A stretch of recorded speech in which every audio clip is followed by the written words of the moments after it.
Hello, I'm Corinna Howard, and this is the Monday Night Review. Hello, and welcome to episode 96. I hope you are all well. Thank you so much to everyone who sent me messages last week. I really appreciate it. It was lovely. I also realised that there are a ton of pod dogs listening. I particularly want to give a shout out to the Yorkshire pod dogs who listen while being groomed. That absolutely made my day. So thank you very much. And thank you to everyone who's bought merch so far. If you haven't, go and check it out. I think I continuously forget to put the link in the description box below, but I'm going to give it a go and say I'll do it again this year. I spent today hanging my sister's art exhibition, which is really exciting, but I'm a bit behind. It's been a bit of a weird day, actually. It's really sunny all of a sudden. It's been torrential here. It's the first day of the Easter holidays. I spent the whole day with my sister hanging her art exhibition, and then at lunchtime, my bestie had a baby. So I'm so excited. I'm resisting just hopping in my car and getting to the hospital immediately. I've got my duties later in the week. But yeah, it's kind of weird when you are done with having babies, according to my husband. No more babies for us. And it's a new little squidgy one that's just going into the world. Oh, there's something about a baby. Anyway, I know what I'm doing for the 100th episode. It's going to be at least 2 parts, if not 3, and it's quite a lot. So I'm going to lighten the mood a bit. And this is a suggestion from my husband. I have to say, every now and again, I say to my husband, I don't know what to do the episode on this week because I don't want it to be too heavy on the true crime. Quite often paranormal fits better with one of the mini-sodes. And I want something that's a bit, a bit different. And so today he came up with, I want to know about cursed movies, cursed movie sets. So that's what we're going to do today. Now, there are many movies that are said to be cursed, including the Poltergeist trilogy. But when you dig down, it's often just a list of people involved in the movie dying years after the movie was made. And the thing is, people die. Some die in horrible ways. And there are a couple that I've included where that kind of happens. But I don't know that I'd necessarily put that down to being a cursed movie. Some, though, do genuinely have something a bit sinister about them. Something not quite right. And we're going to talk about a few of them today. And we're going to do it in chronological order because that seemed fitting and that suited my strange brain. So we're going to start off with The Wizard of Oz, which is a film from 1939. I don't love it myself, but it is a classic.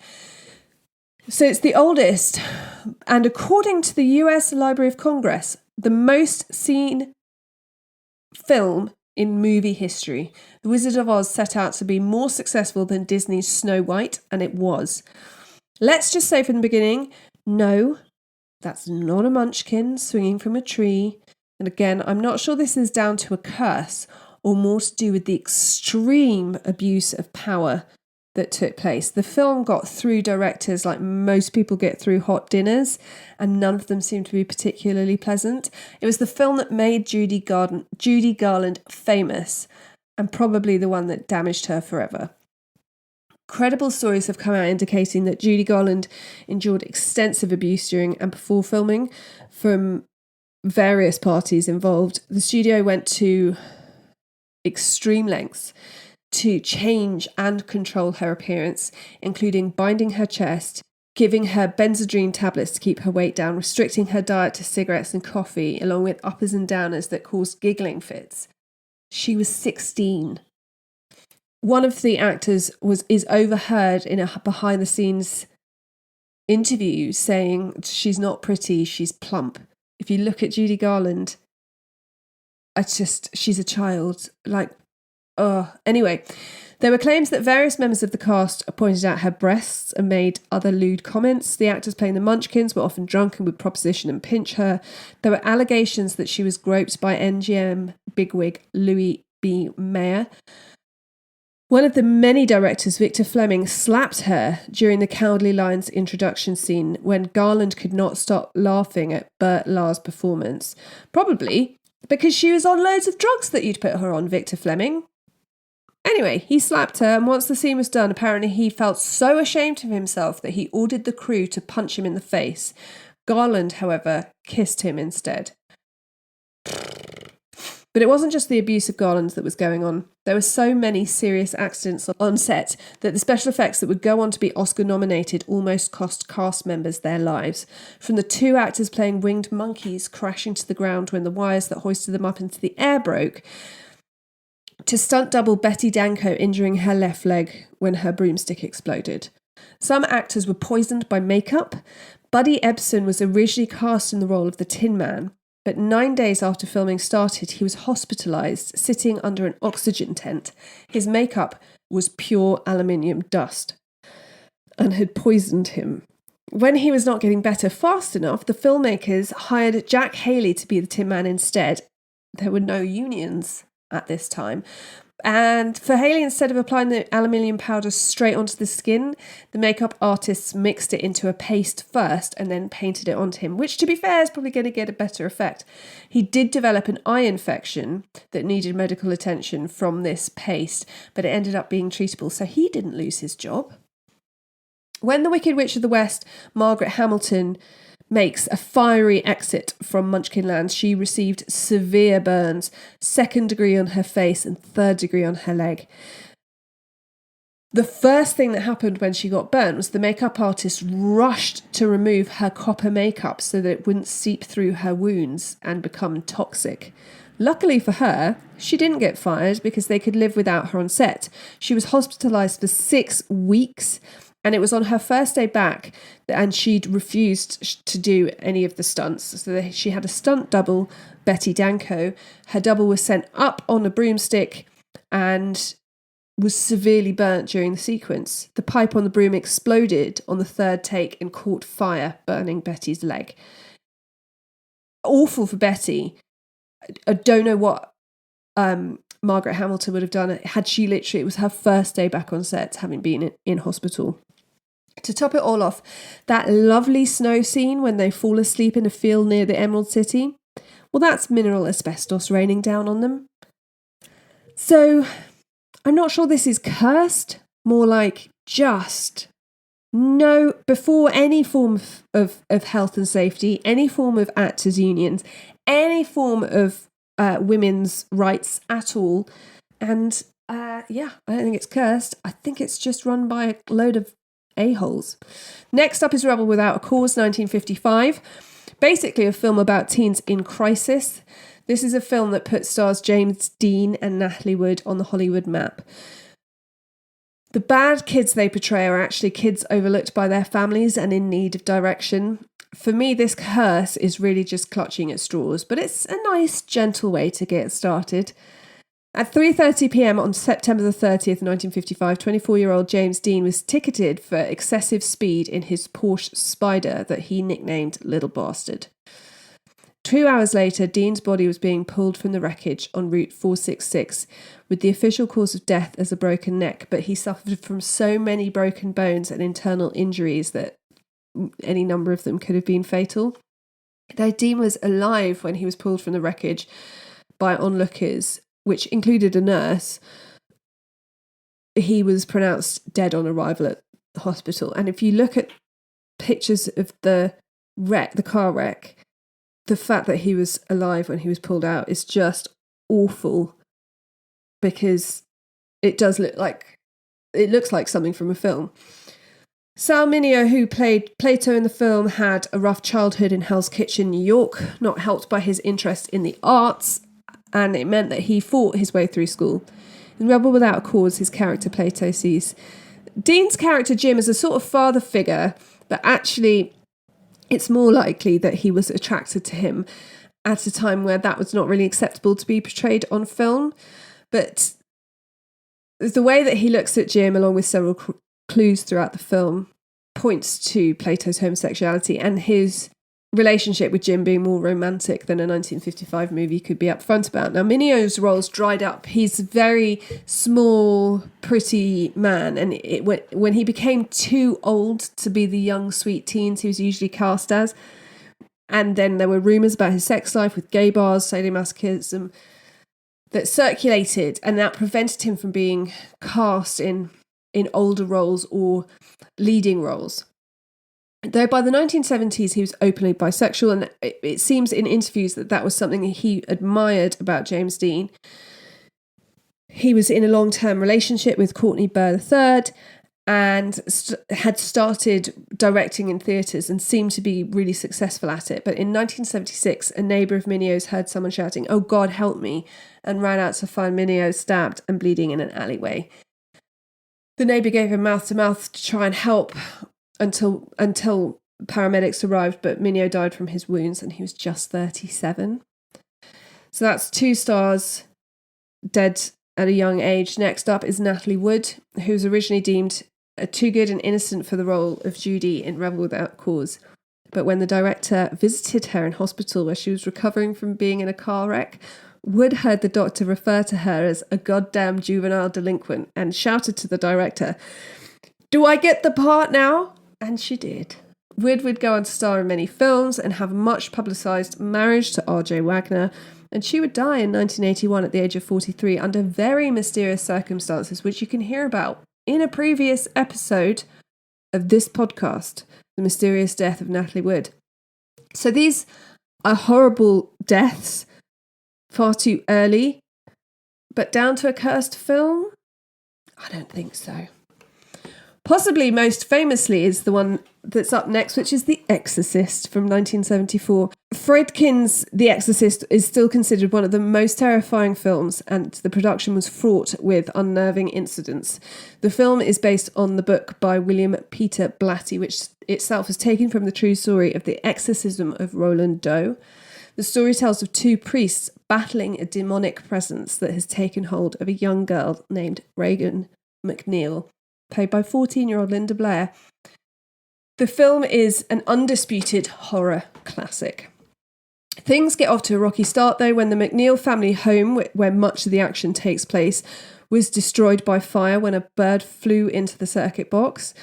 What was weird, though, was that the only room that was untouched by fire was Reagan's. Everything else was completely destroyed.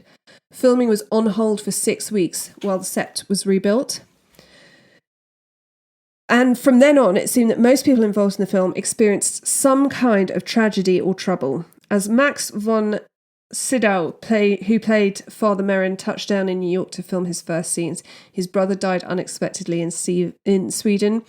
Von Sydow himself would later become very ill during filming. While they were filming as well, a flu epidemic hit London, and Irish actor Jack McGowan, who played Burke Dennings, died from flu complications only 1 week after his character was killed by the demon in the movie. Jason Miller, who plays Father Karras, was stunned when his young son Jordan was struck down on an empty beach by a motorcyclist who just appeared out of nowhere, and the boy was fine but did almost die. Ellen Burstyn, who played Chris McNeil, wrenched her back so badly during one scene when she was slapped by the possessed girl, and she had to be in bed for several weeks afterwards, causing more delays in the filming, and she suffered from back problems for a long time afterwards, as did Linda McNeil. One carpenter cut off his thumb on set, a lighting technician lost a toe. In fact, almost all the actors suffered injuries during filming, and televangelist Billy Graham even claimed that there was a power of evil in that film, in the fabric of the film itself. There was some filming done on location in Iraq, due to start in the relative cool of the spring, but various delays meant that the crew actually arrived in July, with temperatures getting up to 54 degrees centigrade. That's 130 degrees Fahrenheit.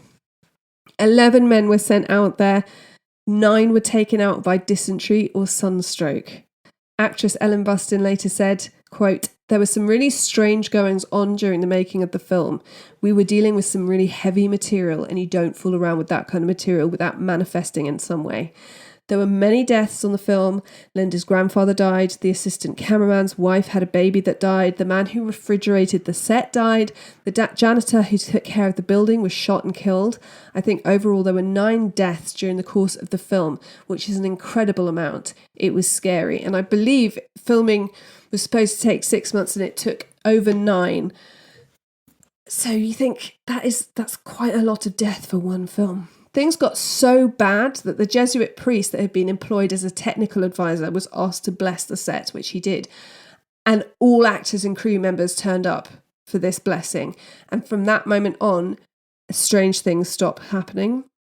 The movie held its premiere in Rome during a violent thunderstorm, and one attendee even passed out and broke her jaw, later attempting to sue the production. She blamed them for subliminal messages, which caused her fall, which seems very strange. But there seems to be a lot of things that went wrong with that film. The Crow in 1994, the Curse of the Crow is probably more accurately the curse that is believed to have haunted martial arts icon Bruce Lee and his family. The 1994 horror-tinged comic book adaptation was hampered by setbacks and accidents. But these problems seem to have been caused mostly by the fact that it was low budget, behind schedules, and corners were cut. Based on a comic book written by James O'Barr, it tells the story of a rock musician who is brought back to life to avenge the rape and murder of his fiancée. It would become a cult classic. It's said that the filmmakers turned up on set to a voice message saying bad things would happen if they went through with filming. They decided to go ahead anyway, as you would. On the first day of shooting, an electrician was backing a cherry picker truck up and hit the high-tension wire of the power lines above him. He was electrocuted and caught fire, and though he was rushed to hospital and treated for 2nd and 3rd degree burns, he had to lose his ears. He survived, but he had to have his ears removed. After that, there was a hurricane that was the worst hurricane seen in the area for decades that completely damaged the set. But the worst and most famous tragedy on the set would be the death of lead actor Brandon Lee. While shooting a scene where Brandon Lee walks into a room to discover his fiancée is being beaten and raped, a character named Funboy shoots him. Unfortunately, nobody had noticed that a badly made dummy round had become lodged in the barrel of a gun, which was a real revolver, and it was then loaded with blank rounds that would stimulate gunfire. But these blanks were enough to force the dummy cartridge that was lodged in the barrel to fire out at nearly the same velocity as a real bullet. So when the shot was fired, Lee fell backwards instead of forwards, as he was supposed to do. And when the director said cut, Lee did not stand up. Initially, the crew thought he was either still acting or joking, but someone eventually went over and checked on Lee and found he was unconscious and breathing heavily. Set medic Clyde Basie was sent over to look, and there was no visible signs of bleeding, so they thought that he had hit his head when he'd fallen back. Obviously, if he was supposed to fall forward and he fell back, he might not be so sure of his spatial awareness, so they just thought he's fallen over, hit his head. Basie then takes Lee's pulse, which was regular, but within 2 or 3 minutes it slowed down dramatically and then stopped. Lee had 6 hours of emergency surgery, but was pronounced dead on March the 31st, 1933. He was 28 years old. Brandon Lee's father, Bruce, had collapsed during the filming of Enter the Dragon in May 1973 and was diagnosed with having cerebral edema. Then in July 1973, Lee was in Hong Kong to have dinner with actor George Lazenby, with whom he had planned to make a film. He was in meetings all day, and when he got home, he complained of a headache. They had plagued him since he collapsed in May. He was with actress Betty Ting Pei, who gave him a painkiller, Equagesic, which contained both aspirin and the tranquilizer meprobamate. He went to lie down for a nap at 7:30. When he didn't come down for dinner, producer Raymond Chow went up to his apartment, but was unable to wake Lee up. A doctor was summoned and spent 10 minutes attempting to revive Lee before sending him by ambulance to Queen Elizabeth Hospital, where Lee was declared dead on arrival at the age of 32. An autopsy showed that his brain had swollen by 13%, and he possibly had a reaction to meprobamate, but I would assume that taking a tranquilizer when your brain is that swollen is probably not ideal anyway. The second to last film we're going to discuss, is possibly... The Exorcist has a bad reputation. The Omen from 1976 really has a bad reputation. So The Omen, this horror classic, tells the story of a couple who adopt a child when their own is stillborn, and that child might just be the son of the devil. While it's beloved by some, others would argue that making a film about such a story was tempting fate, and in fact, producer Harvey Bernard claims that the initial idea came from an advertising executive named Bob Munger, and Bob Munger, himself a born-again Christian, suggested that a movie about the Antichrist would be cool, but no one should make it because, quote, the devil was at work and he didn't want that film made. And he may have been right. For his part, he wore a cross throughout the production of the film. Just a month before filming was due to start, lead actor Gregory Peck's son committed suicide. The 30-year-old was found in his apartment with a bullet wound to the head. As he flew to the set, Peck's plane was struck by lightning, causing an engine to catch fire, and they nearly had to crash land in the Atlantic. Then executive Mace Neufeld's plane was also struck by lightning on his way to location. Writer David Seltzer's plane was also struck by lightning, and then while filming in Rome, lightning narrowly missed striking producer Harvey Bernhard. Though it's possible for lightning to strike twice, 3 planes in as many weeks is remarkable.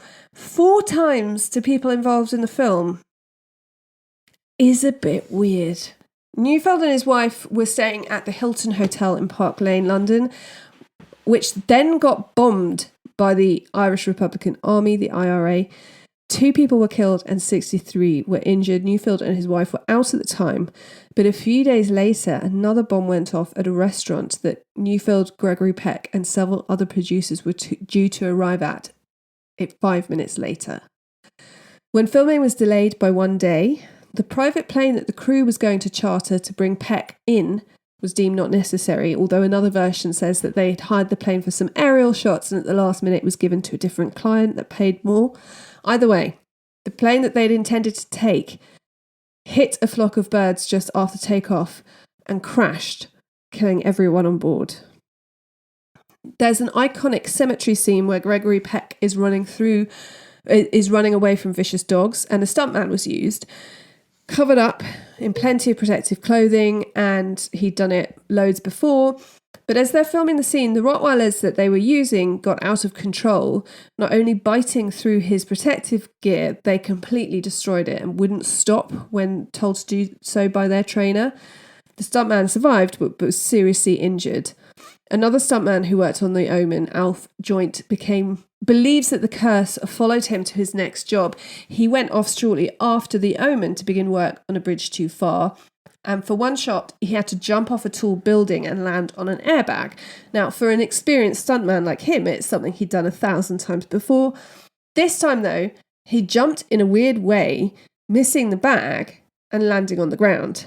After regaining consciousness in hospital following treatment, he immediately told others that he felt like he'd been pushed by an unseen force.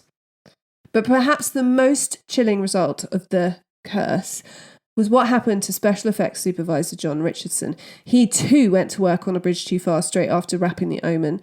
And while on location in the Netherlands, Richard and his assistant Liz Moore were involved in a car accident, and though Richardson survived, his assistant was decapitated.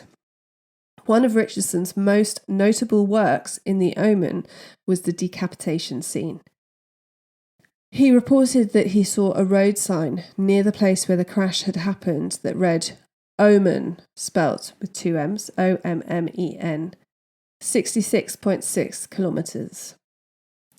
Now, last on our list of cursed films is not actually a film, but a movie that is believed to be so cursed that it will never be made. Based on a 1963 satirical novel called The Incomparable Atuk by Canadian author Mordecai Richler, the comedy is about an Inuit poet who travels to Toronto and has a series of fish-out-of-water escapades in the big city. The film version was going to be Americanized, and it had Atuk as a native of Alaska who travels to New York. Nothing scary to see here, surely. Well, this movie would seem to kill every actor approached for the lead role. Norman Jewison purchased the rights to the film adaptation in 1971 and planned to start filming in Canada towards the end of 1982. The first man up for the role was comedy legend John Belushi. He loved the script and wanted to play the role, but on the 5th of March 1982 he was found dead from a drug overdose of a speedball in his hotel room. Production eventually started in February 1988 with comedian Sam Kinison in the lead role. After 8 days, production stopped and Kinison fell out with Jewison. Eventually, after legal wrangling, their relationship was severed. Kinison died later in 1992 after his car was involved in a head-on collision. Though he emerged from his Pontiac with seemingly only a few scratches, he had fatal internal injuries, sat down on the curb and died. Next to be offered the Atuk lead was John Candy, who had died from a heart attack in March 1994, a few months after getting the script.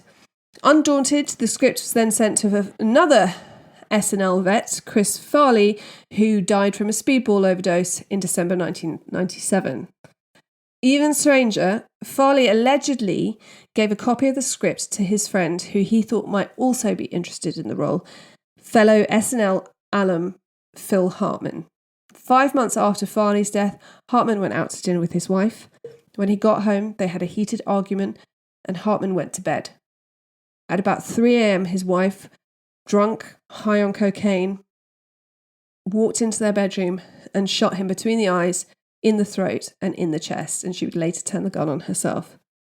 Though other actors have been interested in the film, including Will Ferrell and Jack Black, perhaps more the story it's created than the script, it's never gone into production.